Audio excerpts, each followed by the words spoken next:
మత్తయి సువార్త 19వ అధ్యాయము 23వ వచనం నుండి 30వ వచనం వరకు. యేసు తన శిష్యులతో, ధనవంతుడు పరలోక రాజ్యమున ప్రవేశించుట కష్టము.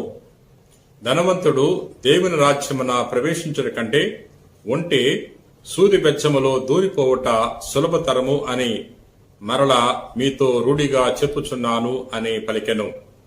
శిష్యులు ఈ మాటలు విని మిక్కిలి ఆశ్చర్యపడి, అట్లయినా రక్షణ పొందగలవాడు ఎవడు అనిరి.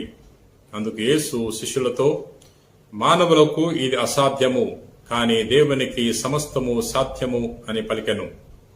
అప్పుడు పేతురు యేసుతో, మేము సమస్తమును త్యజించి నిన్ను అనుసరించితిమి, మాకేమి లభించును అని పలికెను. క్రీస్తునాథుని యందు ప్రియ సహోదరి సహోదరులారా, ఒకరోజు ధనిక యువకుడు ప్రభు వద్దకు వచ్చి ప్రభుని ప్రశ్నిస్తున్నాడు.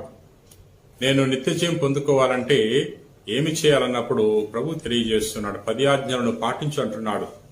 నేను 10 ఆజ్ఞలను పాటిస్తూనే ఉన్నాను, ఇంకా ఏం చేయాలన్నప్పుడు ప్రభు తెలియజేస్తున్నాడు. నీవు పరిపూర్ణుడు కావాలంటే నీకున్న సంపదలను పేదలకు దానం చేయి, అప్పుడు పరలోక రాజ్యములు నీకు సంపదలు చేకూర్చబడతాయి. అప్పుడు వచ్చి నన్ను అనుసరింపుము అని ప్రభు తెలియజేస్తున్నాడు. ఆ ధనిక యువకుడు ప్రభు యొక్క మాటలు విని బాధతో వెళ్లిపోతున్నాడు. ప్రియ సహోదరి సహోదరులారా, ఈ ధనిక యువకునికి పరలోక రాజ్యంలో ప్రవేశించాలని ఆశ ఉంది, కానీ పరలోక రాజ్యం కొరకు తన యొక్క సంపదలను త్యాగం చేయలేకపోతున్నాడు. ఈ లోకములో మనకున్న సంపదలు దేవుని దరి చేరటానికి దోహదపడాలి.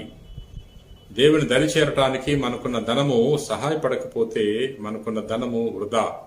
ధనవంతుడు పరలోక రాజ్యములో ప్రవేశించడం కంటే ఒంటె సూది బెచ్చములో దూరిపోవుట సులభతరము అని తెలియజేస్తున్నాడు. అంటే ధనవంతునికి అంత కష్టమని తెలియజేస్తున్నాడు. ధనము బాగా సంపాదించిన వాడు తాను ఇండిపెండెంట్ గా బతకాలను కోరుకుంటాడు. దేవుని మీద ఆధారపడటానికి ఇష్టపడడు.